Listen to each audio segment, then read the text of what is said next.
주여 나의 마음이 주께로 정해졌으니 나는 주 찬양하리라. 깨어라 나의 영혼아, 비파와 수군 들어라. 이 새벽에 내가 찬양하리라.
시편 23편 6절 말씀.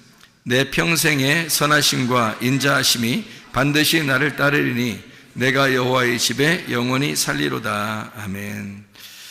우리 평생에 하나님의 선하심과 그 인자하심이 우리를 막 추격해서 쫓아와서 나를 막 따라다니고, 뭐가 하나님의 선하심과 인자하심이 막 따라다니면서 우리를 추격해가지고, 우리는 가만히 있는데 막 선하심과 인자하심이 막 따라와요.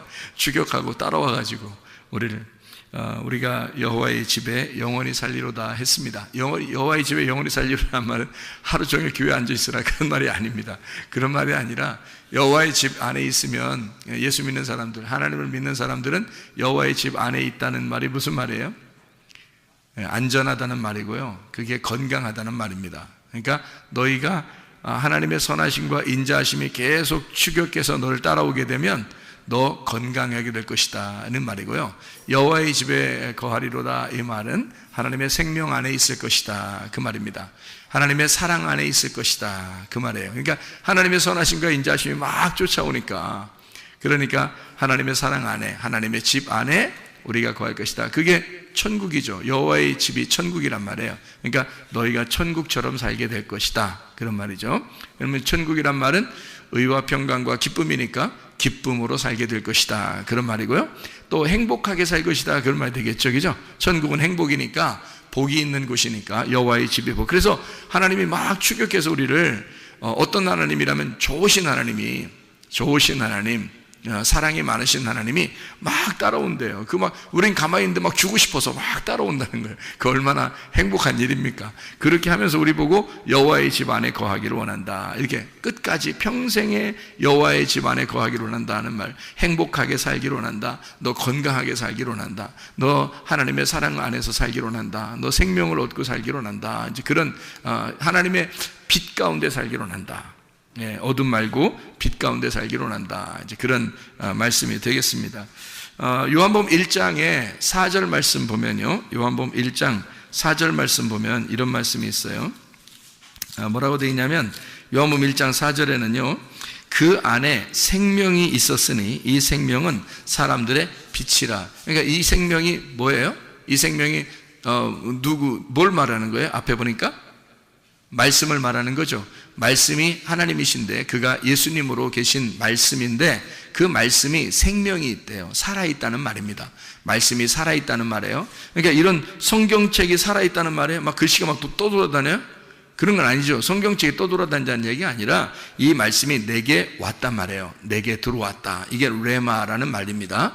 레마로 내게 말씀이 들어오니까 그 말씀이 생명력을 가지고 생명이 있더라는 거예요. 살아있더라는 거예요. 레마로 말씀이 들어오니까. 그래서 요한복음 6장 63절에는 이 말씀이 곧 영이요 생명이라 이렇게 되어 있거든요. 영이요 생명이라는 이 말씀은 레마라고 되어 있습니다. 레마라는 말씀이에요.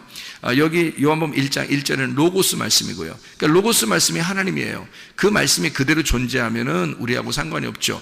레마라는 것으로 들어오려면 어떻게 돼야 되냐면 생명이 있어야 된다는 거예요. 살아있어야 된다는 말이고 살아있으니까 빛이 돼야 되는 거예요. 그래서 살아있다 빛이다. 그러니까 어둠을 향해서 빛이 되고 사망, 죽음을 향해서 생명이 된다는 말입니다. 이게 말씀이 된다. 말씀이 이 책 자체로만 있으면 나에게 아무 의미 없지만 이 말씀이 내 속에 들어오면 생명이 되고 이 말씀이 내 속에 들어오면 빛이 된다는 얘기입니다. 그렇죠? 그러니까 어둠 가운데 있지 아니하고 빛 가운데 있다라는 얘기고요. 어둠이라는 얘기는 어떻게 사는 걸 어둠이라고 그래요? 어둠으로 산다? 어떻게 사는 걸 어둠으로 산다 그러죠? 비정상적으로 살면 어둠으로 사는 겁니다. 비정상적으로 살면. 사람이 이렇게, 저도 비정상적으로 살아봤거든요. 인간이 인간답게 살아야 되는데 인간이 인간답게 살지 못하는 게 있어요. 그런 게 비정상적으로 산다는 거죠. 근데 비정상적으로 살다 보면 막 기쁘겠어요? 여러분? 막 행복하겠습니까? 그렇지 않아요. 여러분, 비정상적으로 살아보지 않으신 분들이 주로 있으셔서 잘 못 느낄지 모르겠지만 비정상적으로 살아보면 말이에요, 굉장히 불안합니다, 여러분. 그러니까 영적으로 어떻게 될지를 모르는 거예요. 갑자기 어떻게 될지 모르겠다 이런 느낌이 들어오고, 그 다음에 이러다 지옥 가면 어떻게 하지? 이런 느낌이 오기 때문에 불안해요. 항상 비정상적으로 이렇게 살다 보면 불안합니다. 그게 어둠의 삶이에요. 비정상적으로 사는 게. 그러니까 쉽게 얘기하는 거예요. 이게 어둠의 삶이라는 건 비정상적인 삶이다. 그러면 빛의 삶은 어떤 걸까요? 정상적인 삶이죠. 정상적인 삶이에요. 그게 정상적인 삶은 빛의 삶이에요. 그러니까 합법적이고 빛의 삶이고 환하고 그러죠. 그러니까 환하다, 어둡지 않고 환하다, 빛이 있다 이 말이에요. 그러니까 정상적이란 얘기예요. 정상적으로 사는 사람은 뭐처럼 살아야 돼? 그러니까 사람답게 살면 되는 거예요. 아주 쉽죠. 목사는 어떻게 살아야 돼요?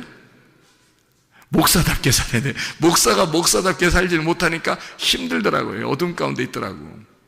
그런데 목사가 목사답게 살게 되면, 지금은 말이에요, 지금은 제가 참 누가 이게 비난하면 그 사람이 이상한 사람이야. 왜냐하면 목사가 목사답게 살고 있으니까. 목사가 목사답게 살아야 돼. 집사는요? 집사는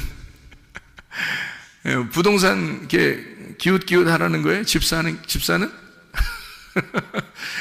집사는 집사답게 살아야 되는 거예요. 그죠? 그러니까 성도는 성도답게 살아야 되는 거예요. 그러니까 우리 교회 교인들은요, 우리 교회 교인답게 살아야 되는 거예요. 그러니까 우리 교회 교인들은 우리 교회 교인답게 살아야 되니까 우리 교회를 사랑해야 되고, 교회를 자랑스러워해야 되고요, 말씀을 사모해야 되고 이런 거죠. 그죠? 교인은 교인답게 살아야 돼요. 목사는 목사답게, 집사는 집사답게 살아야 돼. 그러니까 이게 정상이란 말이에요. 그러니까 정상적으로 살면 그걸 뭐라 하면 빛의 삶이다 이렇게 말하는 거예요. 비정상적인 삶은요, 뭔가 숨겨야 돼. 뭔가 숨겨야 되니까 그걸 어둠이라 그러는 거예요. 밝아지지 않았죠. 이게 드러나지 않게 살려고 하는 거죠.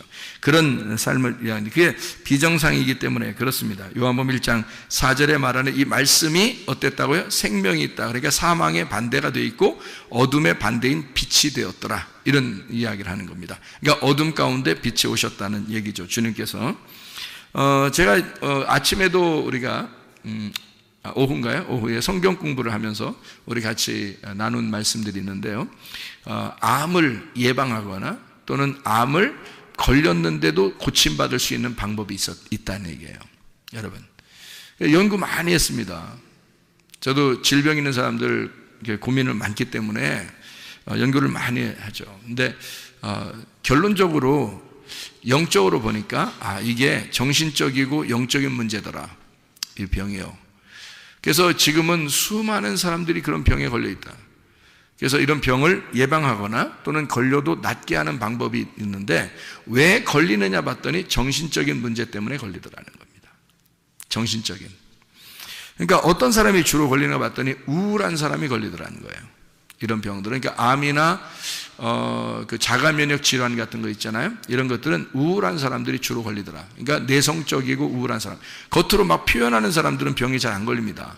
겉으로 표현하는 사람, 화도 잘 내고 표현하고 이런 사람들 있잖아요. 그 잘했다는 얘기가 아닙니다. 화 자꾸 내라 이런 말이 아니라 화도 낼 때 내고 이렇게 뭐 겉으로 숨기지 아니하고 막 이렇게 겉으로 드러내는 사람들 있잖아요.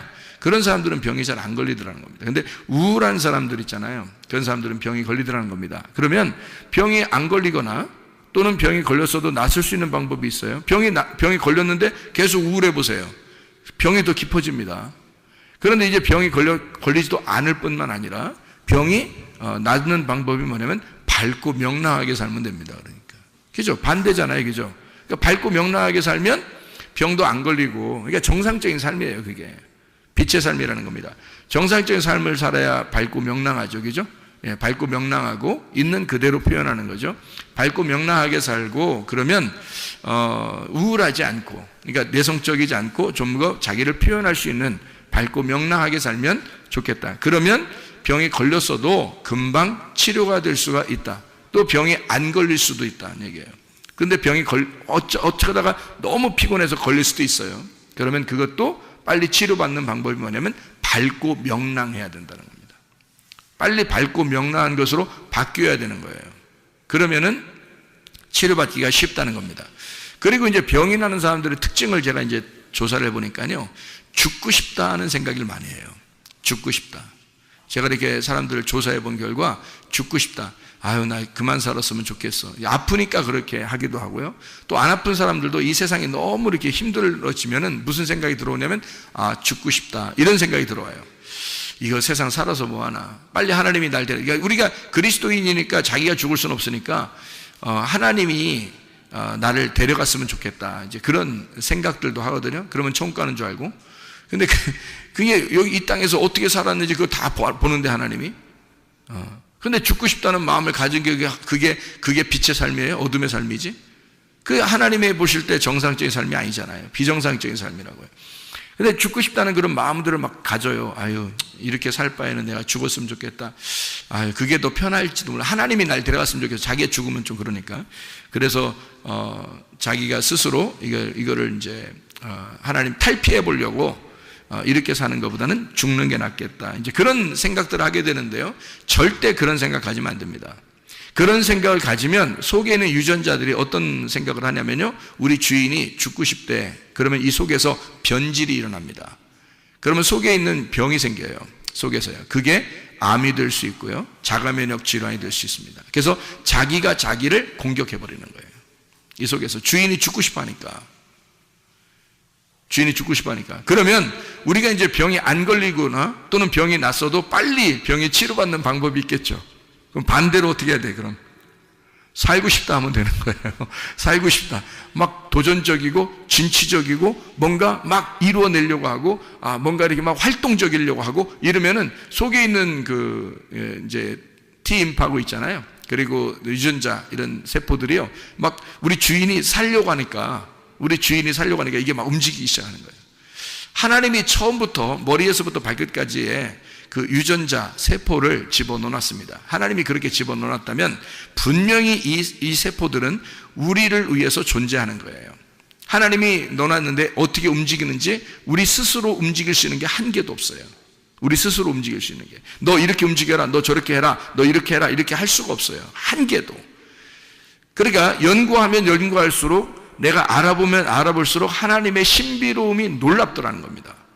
하나님이 머리끝에 발끝까지 하나님이 다 주관하시게 만들어 놓은 거예요. 근데 그거를 주관하도록 그 주인으로서 살아가는 게 나예요. 그러니까 내가 우울하거나 죽고 싶다고 생각하거나 그러면 이 속에 있는 것들이 그렇게 움직여 버립니다. 근데 밝고 명랑해지면 이게 바뀌어 버려요. 좋은 쪽으로 바뀌어 버리는. 그러니까 병도 막 잡아먹는다는 거죠, 이것들이. 그리고 진취적이고 막 도전적이고 막 살려고 그러고 막 움직이고 그러잖아요. 그러면 막 움직여서 자기 속에서 우리 주인이 살려고 그래. 그러면 막 움직여줘요.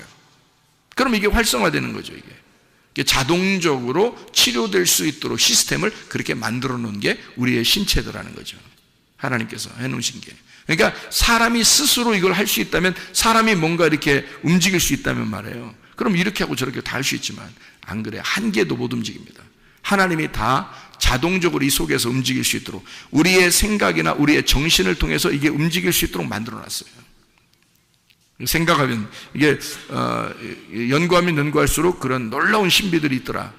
자, 그러면 이제 어떤 사람에게 병이 걸리고 또 이런 암병이나 자가면역 질환이나 이런 병들이 왜 걸리느냐 봤더니, 스트레스를 많이 받는 사람들, 스트레스 많이 받는 사람들. 그 스트레스 안 받는 사람 있어요, 없어요? 없어요. 스트레스 다 받아요. 근데 그 스트레스를 극복하는 사람이면 괜찮은 거죠. 근데 스트레스를 받았을 때 스트레스를 극복 못하는 사람이 주로 우울한 사람이에요. 내성적인 사람들, 겉으로 표현을 못하는 사람들. 누가 막 뭐라 하잖아요, 스트레스 받잖아요. 그러면 이 사람이 그냥 다 받아요. 받아가지고 가만히 있어요. 그러니까 이 속에서 문드러지는 거야. 속에서 화가 나죠. 억울하고 화가 나고, 자기는 잘못한 거 별로 없는데 속에서 막 이게 두근두근거리고 이렇게 되는 거죠. 저도 그런 거 당해본 적이 있는 것 같아요. 그러니까 이런 스트레스를 이렇게 받게 되잖아요. 자기도 모르게 속에서 균형이 깨집니다. 그러니까 어떤 병이 나올지 몰라요. 겉으로 표현 나오는 것은 속에서 병이 생겼기 때문에 나오는 거예요. 그러니까 겉으로 그냥 나오는 병이, 겉에서 뭐가 잘못돼서 이런 건 뭐 어디 부딪혀서 뭐 아니면 뭐 이렇게 찢어지거나 부딪혀서 멍이 들거나 이런 건 겉으로 그런 거죠. 그런데 속에서 대부분 속병이라는 건 대부분 이래서 나오는 거예요. 스트레스 같은 거 많잖아요, 그죠? 그러니까 스트레스 때문에 병이 많이 난다. 그러면 스트레스를 받지 말아야 되겠죠, 그죠? 스트레스를 받지 말으면 그러면 병이 안 걸리겠네요. 병이 걸렸다가도 스트레스를 안 받으면, 스트레스 받지 않으면 그럼 병이 치료받을 수 있겠네, 그죠? 예. 그러면은 스트레스 받지 않을 수 있는 방법이 있어요. 성경에 나와 있는 방법인데요, 참 쉬운 방법이 있어요. 그게 바로 뭐냐면 데살로니가전서 5장 16절부터 18절까지 말씀입니다. 항상 기뻐하라. 항상 기뻐하라. 이게 가능하다고 불가능하다고? 불가능하다고. 항상 기뻐하는 것은 누구만 가능하다고요? 미친 사람만 가능하다고. 그러니까 정상적인, 그냥 일반적인 사람들은 못하고요, 미쳐야지만이 항상 기뻐할 수 있습니다. 미치면 하하하 막 이렇게 돌아다니잖아요. 그럼 그 사람들은 암이 안 걸립니다. 그래서 미친 사람들 암 걸렸다는 얘기를 못 들어봤어요. 그렇죠? 그러니까 이 세상에 돌아다니는 거지들도 암이 걸렸다든지 위장병 걸렸다든지 소화가 안 된다든지 그런 게 한 명도 없습니다. 희한하죠? 예. 그 사람들은 왜 우리보다 더 안 좋은 음식을 먹는데도 왜 그렇게 소화를 잘 시키고 위장병도 없고 그렇게 건강하게 살아갈까요? 스트레스를 많이 안 받는 겁니다. 기뻐하는 겁니다. 그냥 감사하고 기뻐하는 거예요. 그러니까 기뻐하고 쉬지 말고 기도하고 범사에 감사하는 거예요. 그게 하나님의 아버지의 뜻이라고 나오잖아요. 그러니까 우리 뜻이 아니에요. 아버지의 뜻이랍니다. 그러니까 우리는 우리 뜻대로 살지 말고 아버지의 뜻대로 사셔야 됩니다. 누가복음 22장 42절의 말씀 보니까 예수님이 십자가 못 박혀 돌아가시기 전에 기도합니다. 겟세마네 동산에서 기도할 때에 그 말이 무슨 말이에요? 뭐라고 기도해요? 내 마음, 내 뜻대로 하지 마시고요. 아버지의 원대로 되기를 원하나이다. 아버지의 뜻대로 되기를 원하나이다. 자, 우리 아버지께서, 우리 하나님 아버지가 우리에게 원하는 건 뭘까요? 건강입니다. 아버지가 원하는 건 건강이에요. 행복하게 살기를 원하는 겁니다. 천국 살기를 원해요. 생명을 살기를 원합니다. 그러면 그 아버지가 원하는 행복한 삶을 살기 위해서는 네가 어떻게 살아야지만 행복하다는 걸 아는 아버지는 항상 기뻐하면, 쉬지 말고 기도하면, 범사에 감사하면, 그게 천국 삶이라는 걸 아버지가 알기 때문에 그게 도저히 불가능한 얘기지만 너 이렇게 해야 돼 라는 말이에요. 불가능한 얘기인 거 알아요. 근데 하나님이 기뻐하게 해주겠다는 거 아닙니까? 쉬지 말고 기도하게 해주겠다는 거 아니에요. 그러니까 너희가 피곤할지라도 하나님의 성령이 너를 위해서 연약한 걸 아시고 기도를 대신 해줘서라도 계속 기도하게 해주겠다는 겁니다. 그러니까 기도를 쉬지 말자는 겁니다. 그 말은 쉬지 말고 기도하라. 가능합니까? 불가능하죠. 쉬지 말고 기도하라고 어떻게 가능합니까? 불가능하지. 근데 쉬지 말고 기도하라는 말은 기도 자체가 뭐예요? 하나님과의 대화예요. 그게 쉼이라고. 하나님과 대화하는 그 자체가 쉼이고 안식입니다. 그게 자유고요. 그러니까 쉬지 말고 기도하라가 쉼이에요. 그죠? 쉬지 말고 기도하라가 쉼이라고. 그러니까 기도가 쉼이란 말이에요. 쉼, 안식, 쉼이라고요. 기도한다는 게. 그러니까 쉬지 말고 기도하란 말은 쉼을 계속하란 말이잖아요. 한마디로 말하면 계속 쉬어란 말이에요. 병 걸리겠어요? 병 안 걸리지. 스트레스 안 받지. 계속 쉬는데? 영적으로 계속 쉬는데 무슨 병이 걸리겠어요? 사람이 안 쉴 때 병 걸리지. 맞죠? 예. 연구 많이 한 겁니다. 보세요. 그러니까 계속 쉬면 병 안 걸려요. 그게 안식이니까. 그러니까 쉬지 말고 기도해. 그러니까 주님은 뭘 원하는 거냐면 너희들 쉬지 말고 기도해. 그 말은 계속 쉬어. 계속 숨 쉬어. 기도가 숨 쉬는 거니까. 하나님 아버지하고 계속 숨 쉬어. 계속 대화해. 계속 쉬어. 그게 안식이야. 그게 기도야. 그러면 한마디로 말하면 너 계속 숨 쉬면 말이야. 산소통을 놓고 네가 계속 숨 쉬고 있잖아. 그게 기도야. 근데 계속 숨 쉬면 그게 쉬는 거야. 그럼 병 걸리겠냐 이거예요. 그래서 쉬지 말고 기도하라고 하는 거예요. 계속 쉬어라 이 말이야. 영적으로 계속 쉬어라 네가. 얼마나 아름다운 일이냐. 그러면 너 스트레스 안 받는다. 너 병 안 걸린다. 그런 말이 되는 거죠. 다시 말하면 하나님은 우리에게 그게 쉼이고 그게 호흡이고 그게 안식이고 그게 자유니까 숨을 쉬어라. 한마디로 말하면 건강해라 그 말이에요. 너 건강해라. 쉬지 말고 기도해라. 다른 말로 바꿔봐요. 너 건강해라 그 말이에요. 그렇죠. 너 영적으로도 건강하고 육적으로도 건강해라 그 말이죠. 하나님 우리에게 그걸 원하는 거예요. 하나님의 아버지의 뜻입니다. 그러니까 그걸 하나님 아버지의 뜻이라고 데살로니가전서 5장 16절부터 18절까지 말씀하고 있는 겁니다. 그게 쉬는 거야. 그게 건강한 거야 라는 거죠. 하나님은 우리가 건강하기를 원하시니까. 그래서 쉬지 말고 기도해. 사람이 어떻게 하면 그 암이 걸리고 병이 걸리고 그래요? 피곤하면 그래요. 사람이 밝고 명랑하게 살아도 피곤하잖아요. 너무 피곤한 게 몇 번 가면요 병 걸립니다. 그게요. 기가 떨어지면서 속에 에너지가 딱 떨어지면서요 힘이 빠져버려요. 그러니까 이게 병이 이제 찾아오기 시작하는 거예요. 그 피곤한 걸 계속 누적돼 보세요. 병 못 낫습니다, 여러분. 그러니까 피곤하면 너 병 걸려. 그러니까 주님은 우리에게 뭐라고 말해? 성경에서는 너 쉬지 말고 기도해. 그게 쉼이야. 그게 쉬는 거, 호흡하는 거야. 너 쉬어 좀. 그러면 너 병 안 걸릴 거야. 그러니까 너 피곤하지 마라. 피곤하지 않으면 병 안 걸릴 거야. 병 났다가도 너 피곤하지 않으면 쉽게 고쳐질 거야. 또 그러면 그 반대로 너 뭐 해야 돼? 기도해야 돼. 쉬지 말고 기도해. 계속 숨 쉬어. 하나님하고 호흡해. 그러면 너 건강해질 거야 라는 그런 말씀이죠.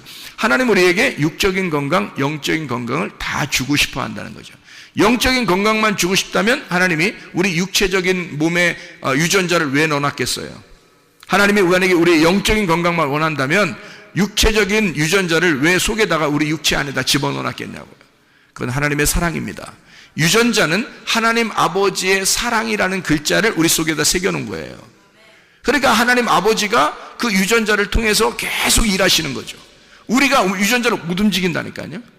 우리는 생각하고 우리는 말하고 우리는 행동한다. 그게 사람이니까. 우리는 생각하고 우리는 말하고 우리는 행동한다. 우리는 그렇게 살아가고 있는데 속에서 유전자는 우리가 생각한 대로, 우리가 말한 대로, 우리가 행동한 대로 움직이는 거예요.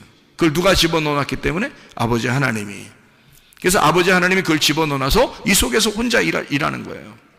그러니 사람이 자기가 이렇게 해라 저렇게 해라 할 수 없는 거죠. 하나님은 그렇게 우리를 사랑해. 하나님의 사랑의 그 글자를 우리 속에다가 집어넣어놨다, 이런 말입니다. 자, 피곤하지 말고 어떻게 하라고요? 쉬지 말고 기도하라고. 그러면 너 건강해질 거라고. 이게 병 안 걸리는 방법이라니까요. 병 걸려도 병 낫는 방법입니다, 이게.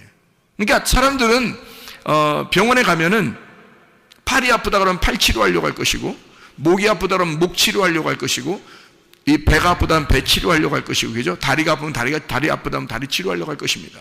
근데 그게 왜 병이 생겼는지를 모르잖아요. 그러니까 거기만 치료하려고 의사들은 매달릴 거란 말이죠. 그러니까 다 과가 달라져가지고 내과, 외과, 뭐 정형외과 이렇게 해서 막 다 달라서 거기로 자꾸 다녀야 된다, 그죠? 근데 그게 병이 사실은 뭐 때문에 생긴 거예요? 예, 스트레스를 받거나 너무 피곤하거나 우울하거나 누구에게 상처를 받거나 이런 정신적인 문제 때문에 병이 생긴 거란 말이죠. 병의 원인은 알고 보면 그런 것이었다. 그래서 이런 것들을 우리가 조심해주면, 그리고 항상 기뻐하고 쉬지 말고 기도하고 범사에 감사하게 되면, 그러면 아버지의 뜻대로 살게 되면 정상적으로 살게 되고 기쁘고 행복하고 빛이 온다. 그러면 우리는 건강하게 살 수 있다. 영적인 건강, 육체적인 건강도 받을 수가 있다, 이런 얘기입니다. 자, 그러면 범사에 감사하라고 주님 아버지의 뜻이라고 했는데 반대되는 게 뭘까요? 그러니까 감사하라고 했는데 반대되는 게 뭐예요? 원망, 불평, 짜증, 교만입니다. 원망, 불평, 짜증, 교만, 이런 것들이 우리에게 있으면 어떻게 돼요? 그러면 이 사람은 틀림없어요. 병 생깁니다. 병 없던 병도 반드시 생겨야 하고 병이 있으면 더 깊어집니다. 틀림없어요. 원망, 불평, 짜증, 교만. 왜냐하면 유전자가 그렇게 변이를 일으키기 때문에 그래요. 유전자는 내가 생각한 대로, 내가 말한 대로, 내가 행동한 대로 속에서 움직이기 때문에 그랬어요. 그러니까 이것이 의사들, 유전자학을 가리키는 의사들이 하는 얘기들이에요. 그것 때문에 병이 온다는 그 원인을 지금에서야 현대의학에서 밝혀낸 겁니다. 그 전에는 이런 얘기들이 별로 없었다는 거죠. 그러면 생각해 보세요. 내가 생각한 대로, 내가 말한 대로, 내가 행동한 대로 이 유전자가 변이 돼서 병을 일으킨다면, 자, 원망, 불평, 짜증, 교만 이거 없애버리고 범사에 감사하게 되면요, 있던 병도 없어져. 그리고 병도 안 생기는 거죠. 생각을 해보시라고요. 왜냐하면 속에 있는 유전자가 내 생각과 내 말과 내 행동을 따라서 움직여주니까. 하나님이 그렇게 만들어 놨으니까 우리 속에다가. 어린아이들에게 더 발달되어 있고 이게요, 점점점 자라나면서 이게 자기 생각들이 너무 많아지면서 이게 점점 약화되어 있습니다. 어린아이들이 더 발달이, 그래서 어린아이들이 더 건강한 거예요. 이게요. 어린아이들은 순수하니까 자기들 생각 없이 그냥 막 자기들은 놀고 운동하고 그냥 뭐 먹고 이렇게 하는데 속에 유전자는 계속 활동하고 있단 말이죠.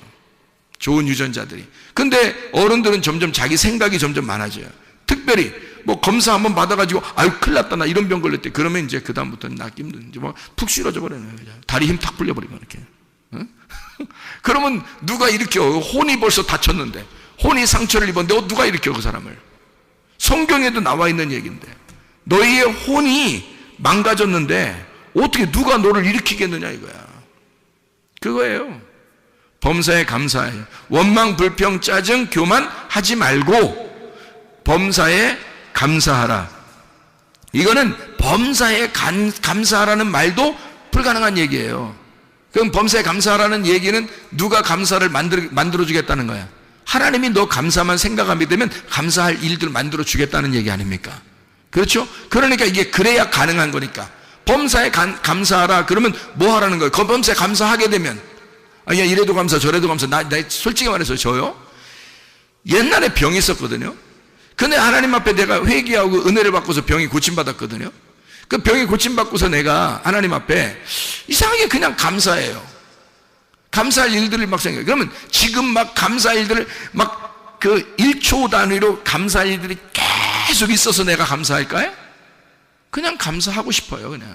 그냥 감사하고 싶고, 주님 나를 은혜를 베풀어 주셔서 너무 감사합니다. 그래서 그냥 감사하거든요. 그러니까 감사하니까 다른 그 불평, 불만, 짜증, 교만 이런 게 별로 없어지더라고요. 그냥 감사가 막 생겨나더라고요. 그러니까 몸이 뭐 이렇게 조금 뭐 안 좋으려고 하다가도 그냥 감사하고, 그러니까 이 말은 하나님께서 나보고 감사하라. 그러면 감사하라 그러면 막 나보고 명령했다 그러면 사실 하나님이 나한테 감사하라, 너 감사해야 돼. 근데 감사할 조건이 하나도 없는데도 막 감사해야 돼? 이상하잖아. 근데 하나님은 우리 보고 범사에 감사해 라고 얘기했단 말이에요. 그러면 하나님이 도와주겠다는 얘기야. 아니 우리가 태어날 때부터 유전자를, 좋은 유전자를 속에다 집어넣는 하나님이 뭐는 못 해주겠어?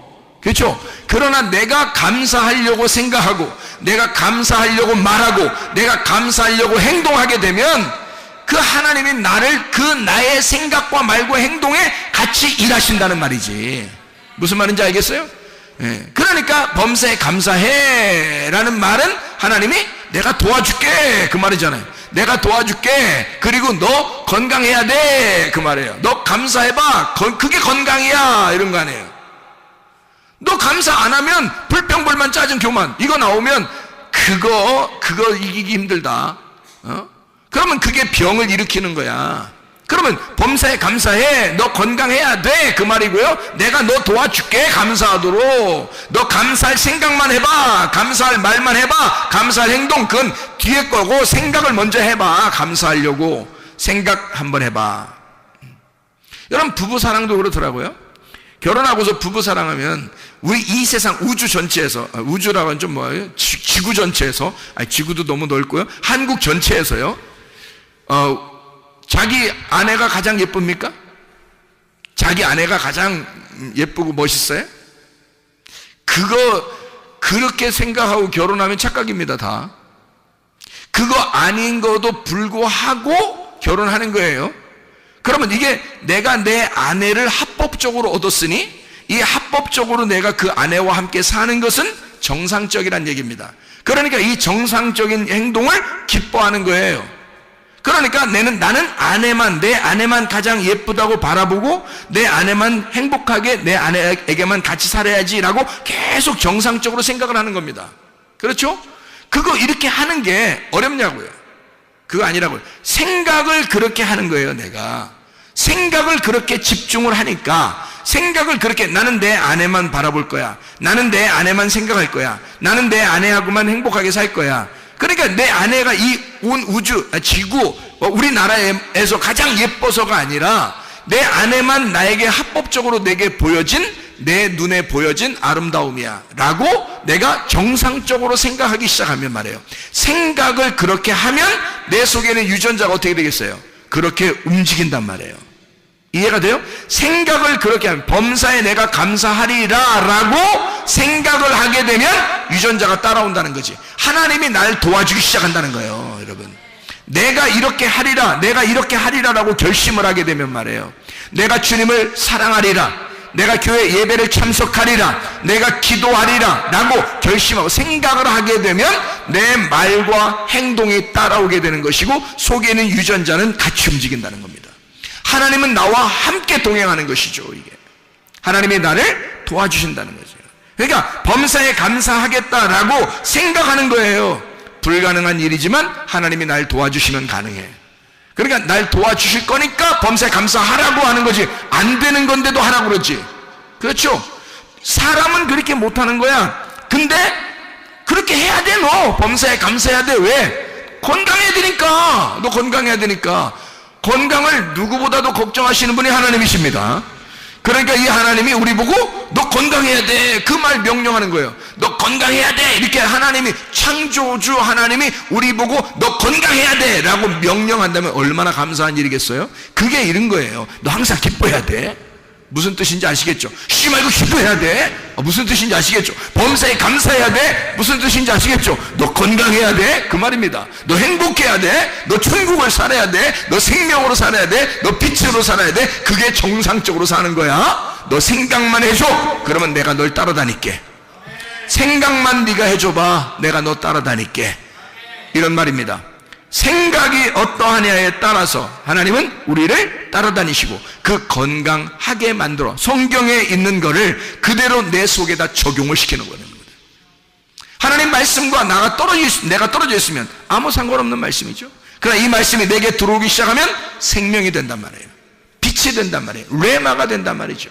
생명력이 된다는 거죠. 이게 말씀이 내게 역사하는 그 말씀이 되어버린다. 자, 사람이 이렇게 살다 보니까 병이 나는 것도 가지각색인데, 어떤 사람이 병이 나나 봤더니 너무 바쁘고, 사람이 정신없이 살다 보니까 병이 났다는 사람들이 참 많습니다. 내가 인생 정신없이 살다 보니까 참 병 났네. 그러니까 병 낳고 나서, 병 나고 이제 병원에 딱 입원해서 누워있으면 무슨 생각이 들어오겠어요, 그 사람들은. 내가 입원한 사람 병원에 이제 가서 이렇게 병문안 가잖아요? 그러면 그 사람들 중에서 많은 사람들이 이런 얘기를 합니다. 뭐라고 얘기하냐면, 내가 정신없이 살아서요, 이렇게 병이 났어요. 내가 미리 좀 알았으면 좀 쉬엄쉬엄 할 걸 그랬어요. 내가 정신없이 살았습니다. 너무 바쁘게 살았어요. 이러다 보니까 병이 났습니다 라는 사람들이 꽤 많더라고요, 여러분. 왜 정신없이 살아요, 그럼? 정신없이 살면 안 되겠죠. 정신없이 살면 그러니까 뭐 걸려요? 병 걸려. 그리고 또 병 걸리고 난 다음에도 정신없이 살면 병이 안 나서. 하나님 우리에게 뭘 줬어요? 정신을 줬는데. 그러니까 뭐 차리고 살아야 돼?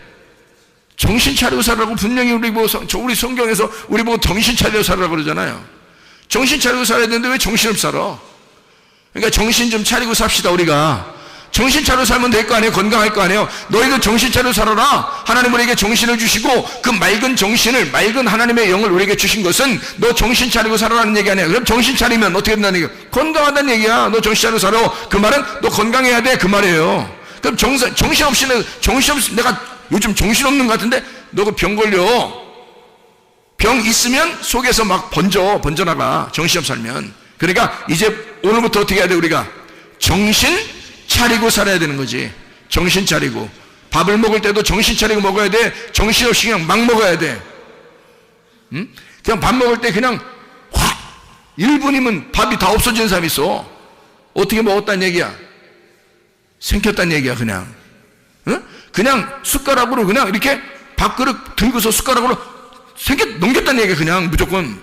이게 삽으로 퍼서 이렇게 넘기듯이 넘겼다는 얘기예요. 이게 정신 있이 먹은 거예요? 정신 없이 먹은 거예요?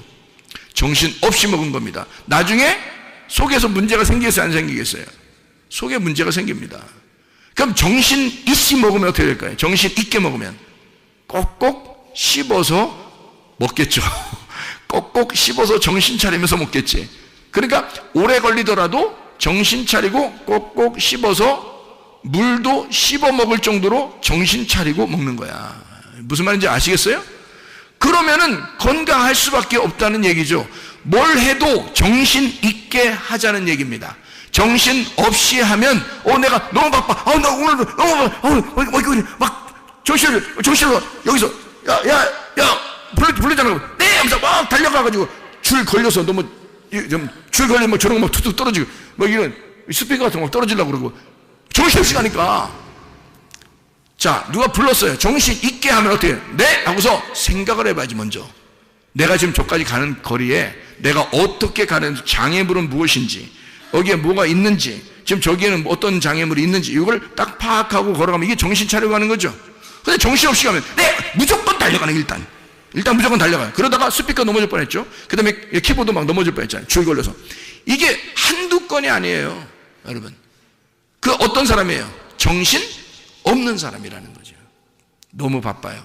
그래서 제가 불러다 놓고 뭐라고 했냐면요, 정신 좀 차리자. 응? 다른 말 아니죠? 정신 좀 차리자.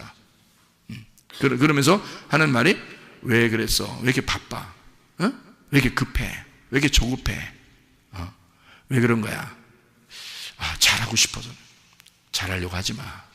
그냥 안 넘어뜨리는 게 최고 잘하는 거야. 비싸. 저거 넘어뜨리면 끝나. 응? 그러니까 차라리 안 잘해도 돼. 그냥 천천히 가. 천천히 가면 어때? 응? 누가 뭐라고 그래?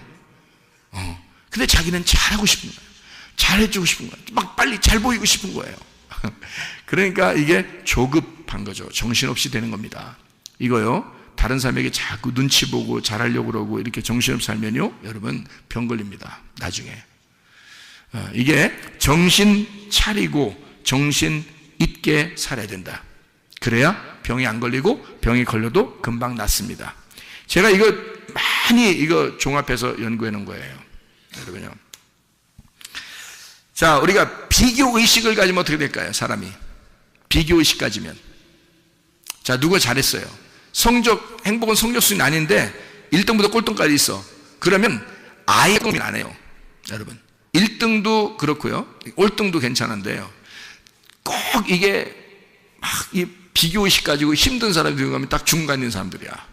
중간 있는 사람들은 앞에도 아니고 뒤도 아니야. 아예 꼴찌면 비교 안 합니다. 원래 자기 그런 사람이니까. 비교 안 하는 그런 사람들은, 여러분 꼴찌가 자살했다거나 이런 사람 들어봤어요? 없어요. 꼴찌는 절대 자살 안 하는 겁니다. 비교의식 자체가 없어요. 자기 뒤에 있는 사람도 없고 어차피. 그렇기 때문에 그냥 난 이렇게 살리라 이래요. 그냥. 야, 그게 상당히 지혜로운 사람입니다. 그러니까 공부는 좀 성적이 떨어졌는지 모르겠지만 세상의 지혜는 누구보다도 좋은 사람이에요. 그러니까 절대 자살 안 해요. 근데 1등하거나 불안한 사람 있잖아요. 2등하고 막 차이가 막 몇 점 차이 안 나. 3등하고 차이가 몇 점 차이 나. 막 불안해가지고 도저히 이거 막 겁나 죽겠어. 그래 1등 했다가 2등 돼봐. 이건 막 하늘이 무너지는 것 같아. 그래서 이런 사람들이 어떠면 마음에 불안함을 느껴요. 비교의식을 가지니까. 그죠? 그리고 형제가 둘이 있어요. 그러면 아빠가 이게 형제가 둘이 있는데 한쪽만 사랑해주고 그런 경우가 있죠. 뭐 동생만 더 이렇게 칭찬해주거나 동생만 더 좋아해주거나 아니면 형만 더 좋아해주거나 누나만 더 좋아해주거나 뭐 동생만 더 좋아해주거나 이러잖아요. 그럼 둘 중에 이렇게 한 명이 딱 비교가 되잖아요. 그럼 한쪽이 막 부모한테 잘 보이고 싶어서 막 비교를 엄청 막 극복하려고 합니다. 근데 그렇게 극복하려고 해도 잘 안 되는 게 있잖아요. 사람마다 다 태어난 게 은사가 다르기 때문에 잘하는 게 달라요. 근데 부모는 만약에 부모는 이렇게 만들기를 좋아하는 걸 부모가 좋아한다고 생각해 보세요. 그런데 한쪽에는 만들기를 잘 못해요. 한쪽에는 만들기를 잘하고. 그러면 둘 중에 아무래도 만들기 잘하는 애를 좋아하게 됐단 말이에요. 부모가. 그럼 만들기 못하는 애는 얘는 뭐 음악을 잘하든지 미술을 잘하든지 뭐 체육을 잘하든지 뭐 이래요. 근데 그건 안 알아줘. 부모가 만들기를 좋아하는 사람이었기 때문에. 그러면 부모가 좋아하는 애를 아무래도 마음에 더 두고 이 아이를 더 좋아하게 되면요, 이 비교의식 가진 애는 병 걸립니다. 좀 지나서 애정 결핍에 걸리고요. 그리고 나중에 속에서 속병 걸립니다. 그게요. 나중에 알고 보면 그것만 해결해 주면 되는 건데 그게 해결이 안 되면 병이 걸려요. 그러니까 이게 비교의식을 가지면 그렇단 말이에요. 형제들 간에도 비교의식 가지면 그래서 똑같이 해줘야 됩니다. 똑같이요. 그러니까 비교의식 가지면 절대 안 된다. 이러면 자기가 비교돼서 자기를 높이 보는 사람이 많지 않아요. 그러면 교만해지고요. 그리고 낮게 보면 자기가 우울해지고 그래서 병이 걸리는 경우가 있는데 높이 보면 그래도 병은 많이 안 걸려요. 근데 자기를 낮추기 시작하면요, 난 저 사람보다 못해 라고 여겨지게 되면 그때부터는 병이 오게 돼요. 그러니까 항상 병은 어떤 사람에게 오냐면 밝은 사람보다 어두운 사람에게 오게 돼 있는 거예요. 왜냐하면 마귀는 밝은 놈이 아니라 어두운 놈이기 때문에 그렇습니다. 마귀, 사탄, 사망, 저주, 질병, 이거는 다 어두운 거예요. 어두운 쪽으로 오는 거란 말이에요. 그래서 어둡게 생각하면 할수록 그게 오는 거란 말이지. 자, 무슨 말인지 알겠죠? 그래서 비교의식 갖지 말고 어떤 마음을 가져야 되냐면 하나님이 나를 독특하게 사랑하신다라는 걸 믿어야 됩니다. 하나님이 나를. 그러니까 다른 사람과 똑같아. 저 사람은 저렇게 사랑하지만 나는 또 이렇게 사랑하실 거야 라는 하나님의 독특한 방법의 사랑. 사람은, 엄마 아빠는 혹시 형제들을, 자녀들을 이렇게 비교해서 사랑해 줄지도 몰라요. 그러나 우리 하나님은 그렇지 않아요. 하나님은 우리를 똑같이 사랑하시는데 어떤 사람은 이 부분에서 어떤 사람은 저 부분에서 똑같이 다 독특하게 그 사람의 그 독특한 면을 다 사랑하신다는 말입니다. 하나님은 그런 하나님이시다. 나를 독특하게 창조하시고 나를 그렇게 사랑하신다라고 하는 사실을 기억해야 됩니다. 하나님 분명히 날 사랑하셔. 그러면요, 비교의식 사라집니다. 하나님의 사랑을 받기 시작하면요, 비교의식 사라져. 저도 옛날에 비교의식 많이 가졌습니다. 더 큰 교회 목사도 있고요, 뭐 작은 교회는 뭐 바라보면 뭐 비전 깎이니까 안 되고, 큰 교회만 바라봐서 큰 교회 바라보면서 비전을 더 키워야 나가야 되니까 그렇게 생각도 해봤을 거 아니겠습니까? 그죠? 그러니까 점점점 이렇게 막 비교의식을 갖게 되면요, 행복이라는 게 없어요. 행복이.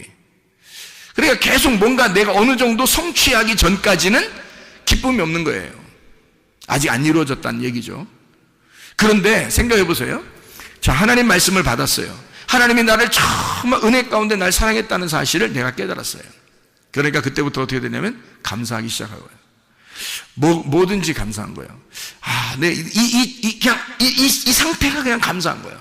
이 상태가 만족하는 거예요. 하나님이 나를 그냥 있는 나 그대로 날 사랑하신다라는 것을 깨닫게 되는 거죠. 그러니까 독특하게 나를 내가 있는 그대로 나의 이 점을, 단점과 내 장점이 있는데 그런 것들을 하나님이 날 있는 그대로 사랑해 주신다. 그런 하나님이었구나라는 것을 깨닫게 된 겁니다. 그러니까 비교의식이 사라지더라고요. 하나님은 그 사람대로 사랑하시고 나는 나대로 사랑하시는 하나님이시다라는 것을 내가 깨닫게 된 거죠. 이걸 여러분이 알게 되면 비교의식이 사라지게 되겠죠. 자, 사람이 또 병이 왜 생기고, 병이 생기면 왜 잘 안 낫냐면 미워하면 그렇습니다. 미워하면요. 하나님은 근데 우리 보고 반대에 뭐라 그래요? 용서하고 사랑하라 그럽니다. 하나님 자체가 뭐니까요? 사랑이니까. 요한에서 4장 8절 16절 말씀 보니까 하나님은 사랑이시다 이렇게 돼 있죠. 미워하게 되면 병이 생깁니다. 자기가 두근두근 거려요. 이게 두근두근 거리면서요, 속에 병이 생깁니다. 좀 지나서는 두근두근 거렸다고 그날 푹 병걸 이게 아니에요. 두근두근 거리는데 이것이 몇 번 두근두근 거리고, 미워하면 미워할수록 막 복수하고 싶은 생각이 들고, 속에서 저 사람 뭐 어디 안 부러지나 뭐 이렇게 생각 막 이러면요. 그러면 하나님이 막 자기를 진짜 막 사랑하는 것 같이 느껴지고, 저 사람을 갖다가 딱 한번 자기를 이제 어떻게 했으니까, 상처 줬으니까 저 사람은 딱 이렇게 됐으면 좋겠다. 그런데 절대 그 사람이 그렇게 안 돼요. 알고 보니까, 내가 성경을 알고 보니까 하나님은 그 사람도 사랑하시더라 이 말이야. 하나님은 그 사람도 사랑하시더라 이거지. 이쪽 사람도 사랑하는 거고. 그러니까 둘 다 사랑하기 때문에 그런 일들은 거의 안 나타나요. 그러니까 그런 걸 차라리 포기하고 그냥 미워하는 마음을 용서하고 그리고 사랑하란 말이에요. 그러면 이 두근두근한 마음이 사라져버려요.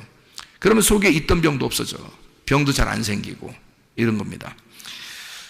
승질내지 말자. 승질내지 말자.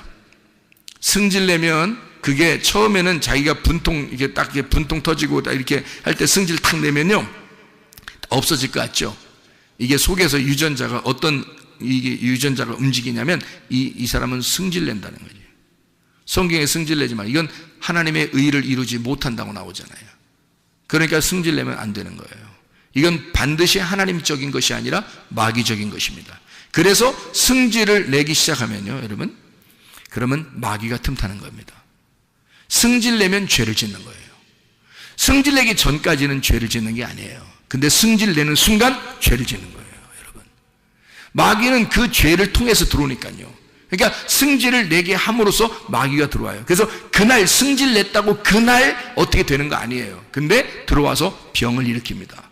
그리고 그 병이 있는 사람은 더 안 낫습니다. 승질 내면. 그래서 승질 나면요, 빨리 이것을 해결해야 돼요. 어떻게? 부드럽게 만들어야 돼, 자기를. 자꾸 부드럽게 만들어야 돼.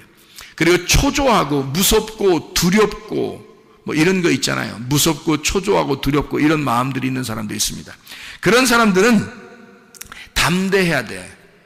주님께서 그 여호수아에게요, 막 두려워할 때 하나님이 나타나십니다. 여호수아에게 너 담대하라 그러잖아요. 두려워하지 말고 담대하라 그러죠. 모세에게도 그러죠. 그리고 예수님 제자들에게, 숨어있던 제자들에게 예수님이 나타나가지고 너희들 평강할지어다 그러죠. 왜냐하면 두려워하는 자들에게 평강을 주는 거예요. 내가 함께 있다는 얘기입니다. 그 말이 평강할지어다. 그 말이 내가 너와 함께 있을게. 나 너와 함께 있는 거 몰라? 내가 너와 함께 있는 거 몰라? 모르니까 그러는 거예요. 모르니까 두려운 거야. 초조하고 무서운 거예요. 무슨 말인지 알겠습니까?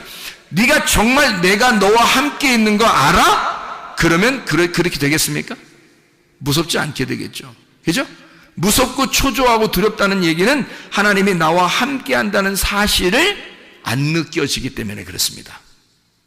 그러면 병이라는 건요, 그걸 통해서 계속 속에서 이 병이 생겨나는 거예요. 더 점점점 퍼져나갑니다. 무섭고 두렵고 초조하기 때문에 그렇습니다. 자, 그러면요, 다른 사람에게 이게 뭔가 예민해지겠죠? 예민해지니까 사람이요, 초조하고 조급하고 급하고 막 이런 사람들 있잖아요. 그런 사람들은 예민하잖아요. 그러니까 예민하니까 어떻게 돼요? 날카로워집니다. 날카로워지는 사람이 어느 날 있다가 갑자기 병이 생기는 거죠. 또 병이 생긴 사람은 병 때문에 또 더 날카로워지는 겁니다. 그럼 물론 이해를 해줘야 되죠. 하나님께서 사랑이시니까 그의 날카로움을 자꾸 이해해 주긴 해야 됩니다. 그렇다고 해서 날카로움이 좋은 거기 때문에 계속해서는 안 되는 거죠. 날카로움은 나쁜 거거든요. 날카롭게 행동하는, 날카롭게 막 지적하고 날카롭게 짜증내고 이런 사람이 있어요. 그거 하지 말라는 겁니다. 병 있는 사람은 병이 더 깊어진다. 그러면 이 사람 병 없던 사람도 병 생긴다. 그렇게 하면 날카롭게 짜증내고 지적하고 그러지 말자. 자, 어떻게 하자 그럼? 부드럽게 격려하자. 말 똑같은 말인데 날카롭게 하면 잘 안 들어도 부드럽게 격려하면 알아듣습니다. 더 알아들어요. 그러니까 일부러라도 부드럽게 격려하기를 시작하자. 그러면 있던 병도 없어진다. 병도 안 걸린다. 이게 통계적으로요. 통계적으로 좀 연구해서 얘기하는 겁니다. 여러분, 암이나 자가 면역 질환 이거 걸리지 않고 걸려도 낫는 방법들이에요, 이게. 왜냐하면 이 모든 병들은 대부분 정신적으로 오기 때문에 그렇습니다. 그래서 이거를 우리가 방지하고 그리고 병이 걸렸어도 낫게 하는 방법, 이런 얘기들입니다. 우리가 말씀을 통해서 이런 것들을 알게 되는 거죠. 자, 몇 가지만 이제 이야기하고 마치도록 하겠습니다. 웃지 않는 사람하고 같이 동행하지 말길 바랍니다. 웃지 않는 사람하고. 자, 어떤 사람이 잘 안 웃어요? 웬만큼 웃겨도 안 웃는 사람들이 있어요. 근데 조금만 웃겨도 엄청 웃는 사람들이 있어요. 그게 누구냐면 애들입니다.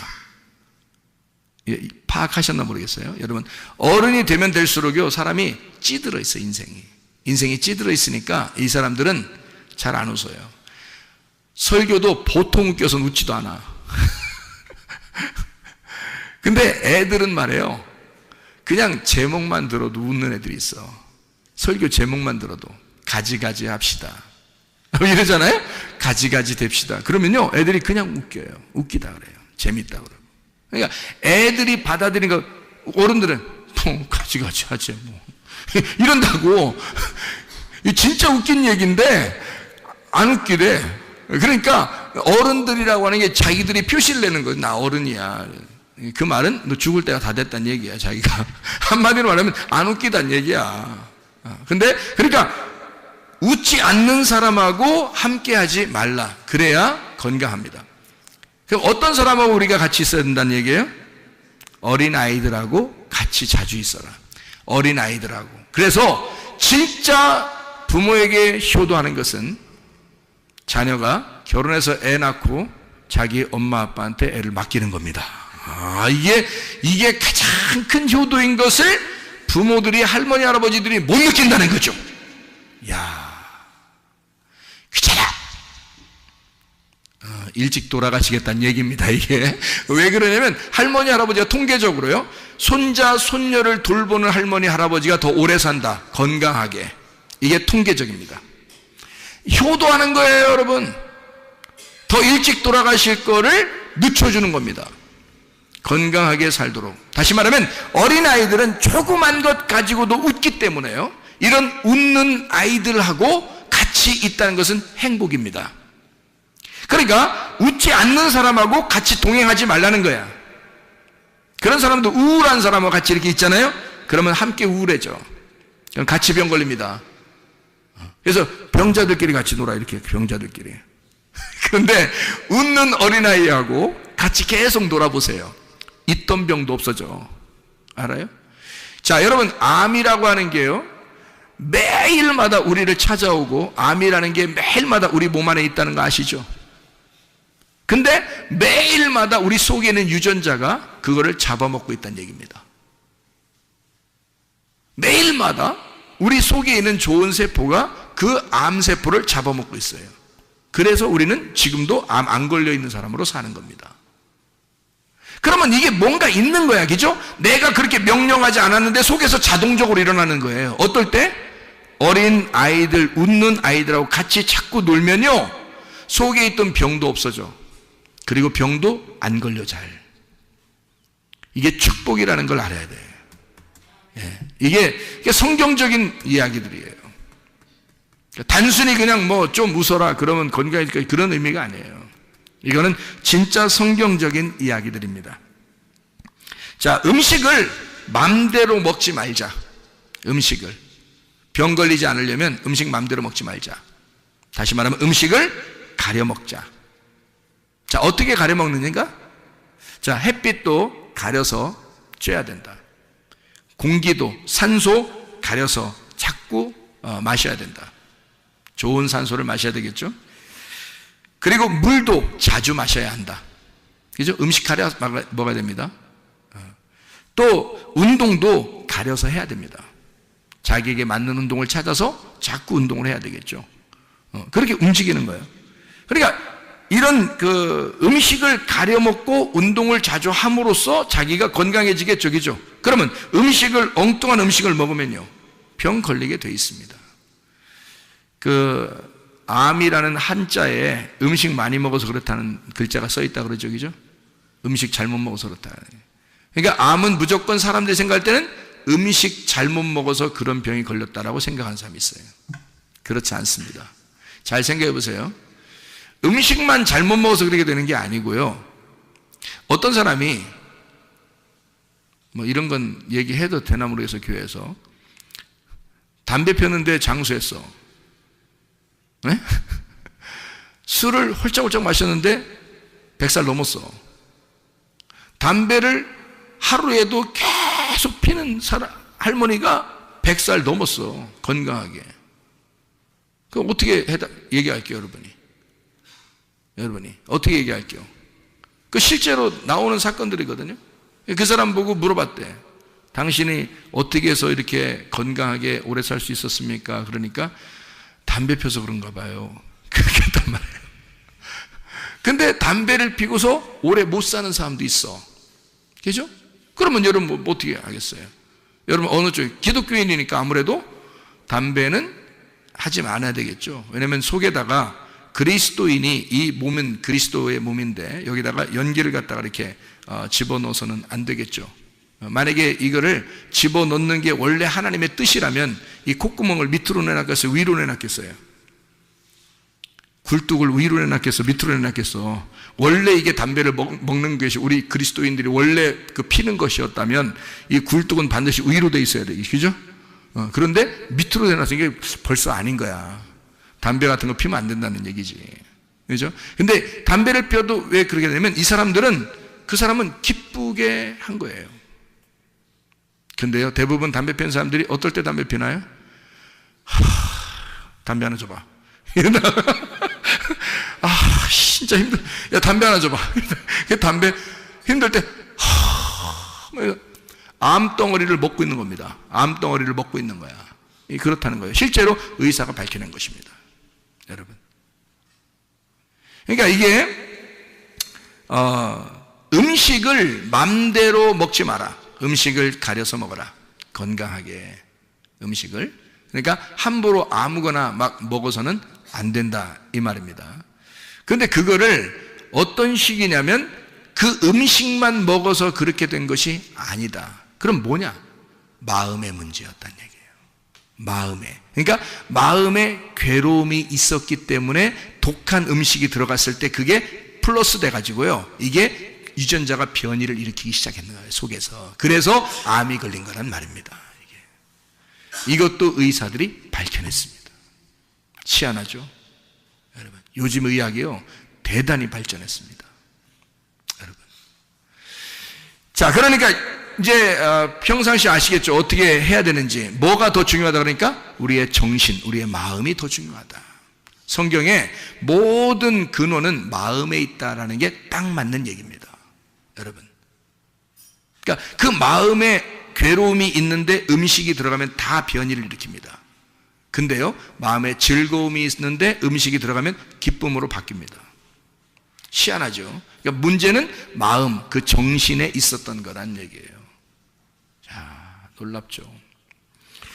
그래서 여러분, 중동에 있는 이스라엘 백성들하고요, 그 중동 지역의 사람들은 음식을 어떻게 먹는다? 우유하고 고기는 절대 안 먹는다. 우유하고 고기는 섞어서 절대 안 먹는다. 왜? 우유는 우유대로 먹고요, 고기는 고기대로 따로 먹습니다, 나중에. 그러니까 고기를 먹었으면 우유 안 먹고 우유는 나중에 먹어요. 그러니까 아침에 고기 먹었으면요, 우유는 저녁이나 다음날 먹습니다. 절대 같이 안 먹어요, 이거. 왜냐면 우유하고 고기하고 섞어지면, 이게 삶아지면요, 속에서 암이 생긴단 말이에요. 암이. 그거를 밝혀냈어요, 이스라엘 의사들이. 성경에 그게 나오니까 성경의 출애굽기 23장 18절 19절 말씀에 염소 새끼를 어미의 젖으로 삶지 마라. 이게 속에 들어가서 우유하고 고기하고 같이 들어가면 속에서 삶아지니까 이게 속에서 암덩어리라는 유전자가 바뀌어서 세포가 암덩어리로 바뀐대요. 그거를 밝혀냈어요, 이스라엘 의사들이요. 그 사람들은 절대 같이 안 먹습니다. 같이 안 먹어요. 아이스크림도 마찬가지입니다. 고기 먹고 아이스크림 먹으면 똑같아집니다, 이거. 그죠? 아이스크림도 우유 성분으로 만들잖아요. 그래서 이거를 같이 먹으면 안 돼요. 그러니까 이건 따로 먹어야 돼. 차라리 음료수 같은 건 물이니까 그렇겠죠. 자, 우리의 비전과 환상과 꿈이 없으면 망합니다. 이거는 여러분 성경의 잠언서 29장 18절 말씀에 나와 있는 말이에요.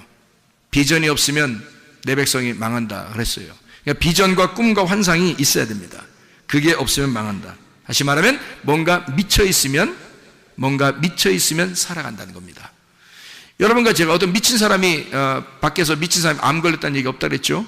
그러니까 미친 사람들은 암이 안 걸립니다. 거지들도 암 안 걸립니다. 다시 말하면 마음이 편합니다. 이 사람들은 생각을 안 해요, 다른 생각들을. 그래서 그런 거예요. 그러니까 우리가 뭔가 한쪽에 막 이렇게 쏠려서 뭐가 열정적으로 그 하나를 이렇게 집중하게 되면요, 다른 병이 안 생깁니다. 그게 열정이 살아있다는 얘기예요. 꿈과 비전과 환상이 살아있다는 얘기입니다. 그러면은 뭐 하나에 미쳐서 살아간다. 다시 말해 우리가 딴 데 미치지 말고 기도에 미치고 예배에 미치고 찬양에 미치고 하나님께 미치고 그러면 하나님께서 우리에게 더 건강하게 해주신다는 거예요. 이왕이면 그리스도인이니까 그리스도인답게 살아가는 것입니다.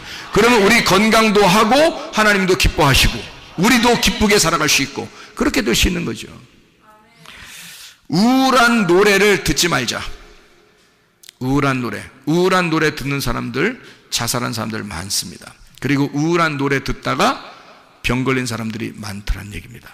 그래서 우리는 노래를 들을 때 차라리 찬양 노래를 들을 때 밝고 신나는 노래들을 많이 듣자. 밝고 신나는 노래들. 그게 우리에게 건강을 가져오기 때문이다. 하나님은 우리가 건강하기를 원하시잖아요. 그죠?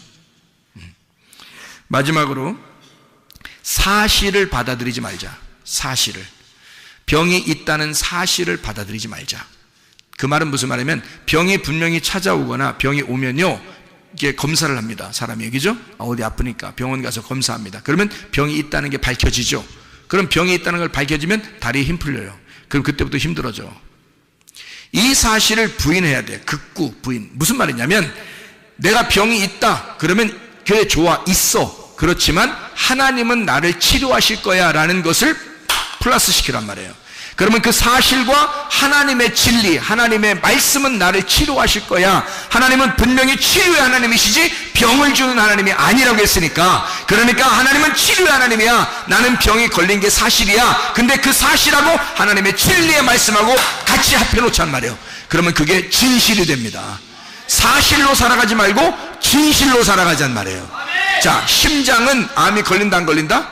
안 걸린다. 다른 어디에도 머리끝에서 발까지 다 암이 다 붙으면 다 암 걸려요. 머리에 붙으면 뭐 무슨 뇌암도 걸리고 무슨 뭐 눈에 안암도 걸리고 입에 혀암도 걸리고 뭐 귀 무슨 암도 다 암 걸리거든요. 어디든지 암이 붙으면 무조건 다 암이에요. 골수암, 혈액암, 뭐 다리 무슨 암, 뭐 어디 뼈 무슨 암 다 암이 걸려. 뭐 콩팥암, 신장암, 뭐 위장암, 뭐 대장암 뭐 이런 거 다 걸릴 수 있거든요. 근데 심장암은 없답니다.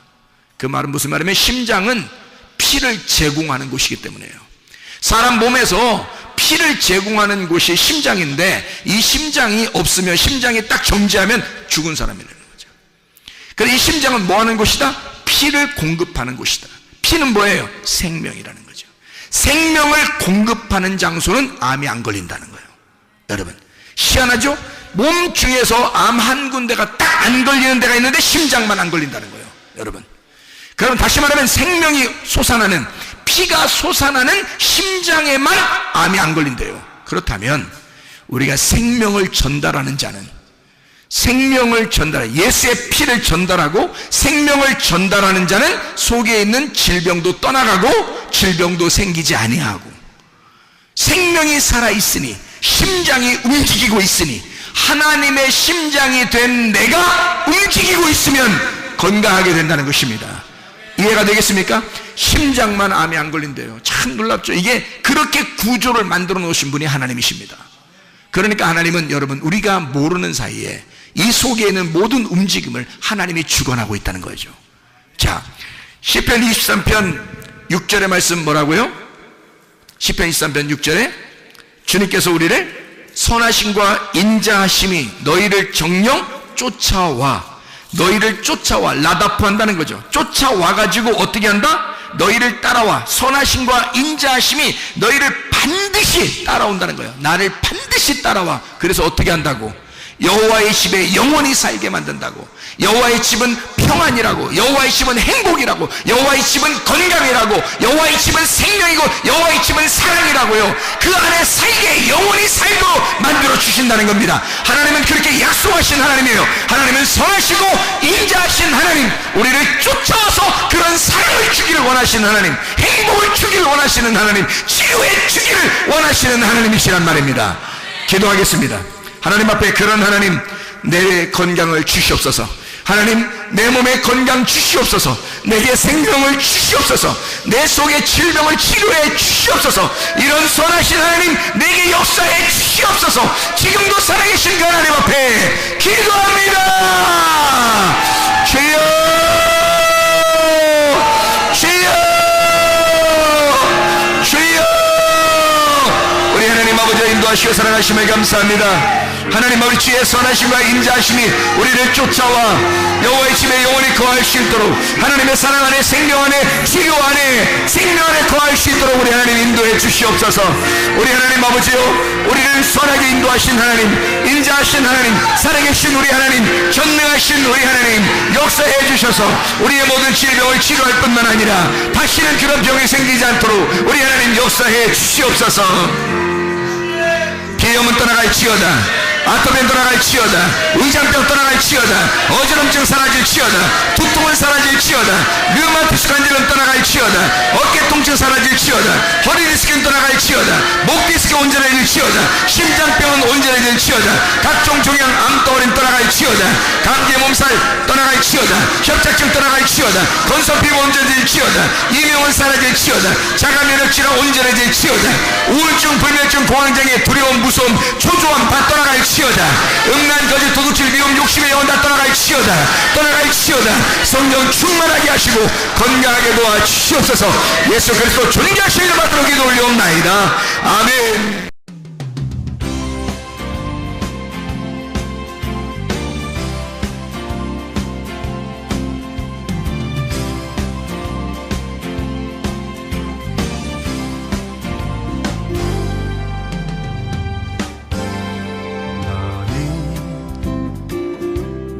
너머로 뻗은 나무 가지에 푸른 열매처럼 하나님의 귀한 축복이 삶에 가득히 넘쳐날 거야.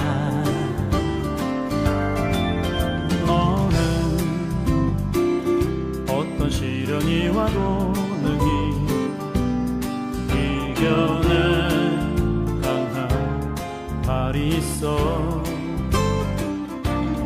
전능하신 하나님께서 너와 언제나 함께 하시니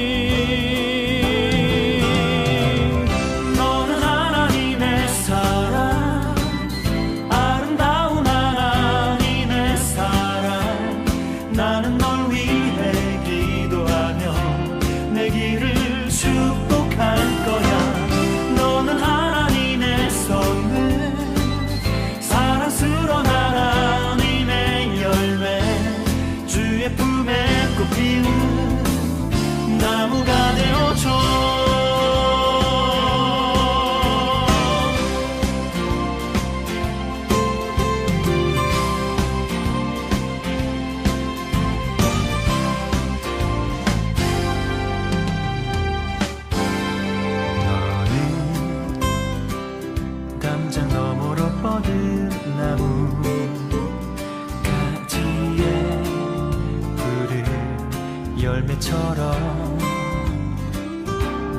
하나님의 귀한 축복이 삶에 가득히